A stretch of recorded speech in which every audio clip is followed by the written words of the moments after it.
Blanchard here, Adrenaline Motorsports. You're listening to 1680 AM on your dial, internet radio.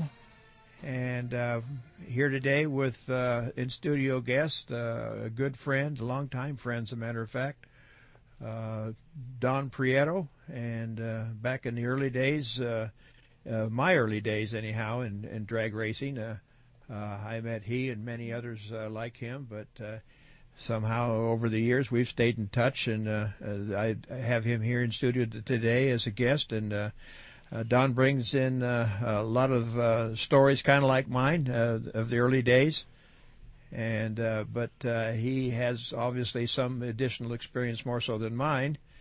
Some of the things that over the years, along with drag racing, Don's an author of some publications that are automotive, and written many articles in the various race publications. And Don, thank you very much for being in studio with us today, and a pleasure to have you here.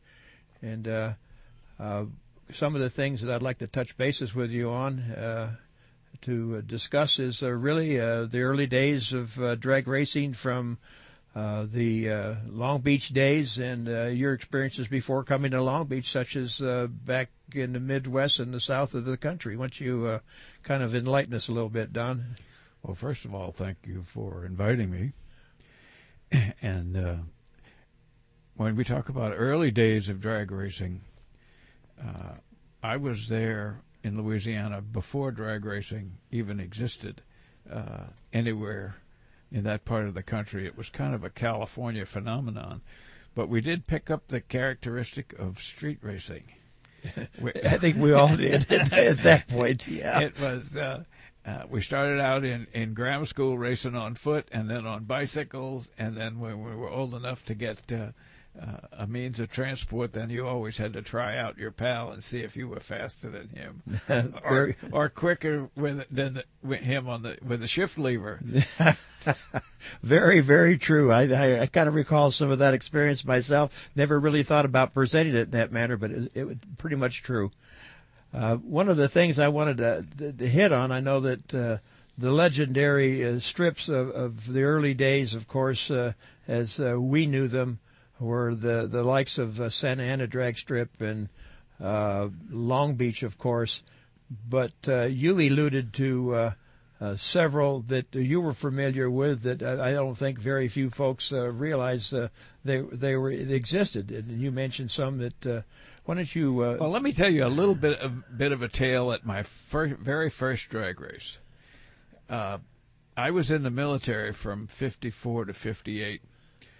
So about 1955, we were stationed in Shreveport at Barksdale Air Force Base, which was a SAC base at the time. And one weekend we went over to a place called Karnak, Texas. And this got to us by way of mouth that this place existed. There was no flyers or publicity or anything. It's just, come on over and drag race. Well, what it was it was a little private airstrip that ran between some houses that was 1/4 mile long.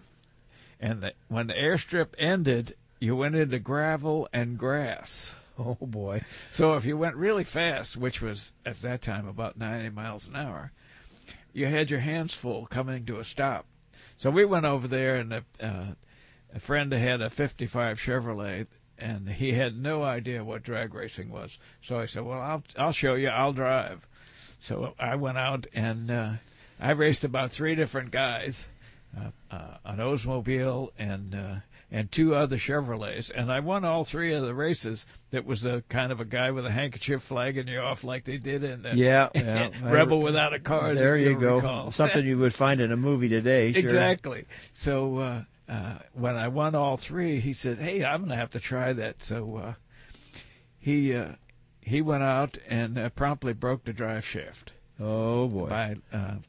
I was coming out of the gate fairly reasonable, not trying to spin the tires too much. He just dropped the clutch on it and clunked. The drive shaft fell in the middle of the strip, so we had to have that repaired before we could go back to the airbase. Yeah, I would say the local garage is right there, of course. Yeah, probably 50 miles away. Yeah, right. Anyway, the other racetracks that we became familiar with after a fashion as drag racing got more organized and the National Hot Rod Association kind of took hold through Hot Rod magazine, and everybody in the nation was kind of thinking along the same lines. We were looking for places to race, and the three places that propped up while I was getting out of the service were all ex-airport runways. This is the thing that I heard about too. So the airports were the places of choice. Yeah. And the best part about the airport was the runway was always long enough to handle the speeds that you would turn, because they'd start them at the end of the runway. You'd go a quarter of a mile, and then you had about 3/4 of a mile to shut off. Hammond, Louisiana, was one, which is right across the lake from New Orleans. Opelousas, which was north of Baton Rouge. They had the Opelousas Municipal Airport, and that was run by a car club. It was called the Pell State Drag Club, and they put on the events at Opelousas, and eventually matriculated to Hammond and put them on. And there was another one out in a swamp called Houma. Out in the swamp, huh? It was. Let me tell you, it was in the swamp. And here's a sidebar to that. This was 1959. We were racing at Houma, and the guys that were the promoters of the race, such as they were, was a guy named Gordon Novell and his partner Randy Ellinger. And we didn't learn till years later that the reason they were able to get use of the drag strip was because they were both members of the CIA, and they were they were using the racetrack as an excuse to have access to the armory that was next door, and they were stealing guns out of the armory and running them to Cuba. It sounds like a drag racer to me. Exactly. And it ended up that Gordon Novell was one of the guys that Jim Garrison went after when they had the Kennedy assassination. Oh, my So that God. was all screwed together. And how I know about it is Gordon said to me, he says, "You know anything about boats?" I said, "Yeah." He says, "You want to take a trip to Cuba?" I said, "No."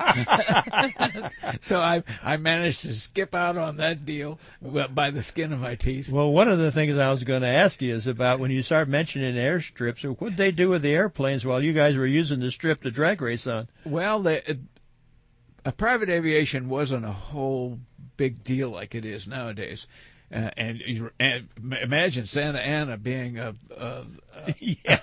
which is now Orange County. Yeah, I do imagine John Wayne Airport. I do imagine that place. Well, this was a situation where the airplanes would get parked on the far side, usually in the grass on tie downs, and they'd let us use the runway. But occasionally somebody would have either an emergency or they had pre-planned to land at the airport. We'd have to move all the cars out of the way, and they'd land the airplane and taxi it over to the parking area, and we go back to racing. And it was one Sunday a month, so it wasn't a big intrusion into their life, you know.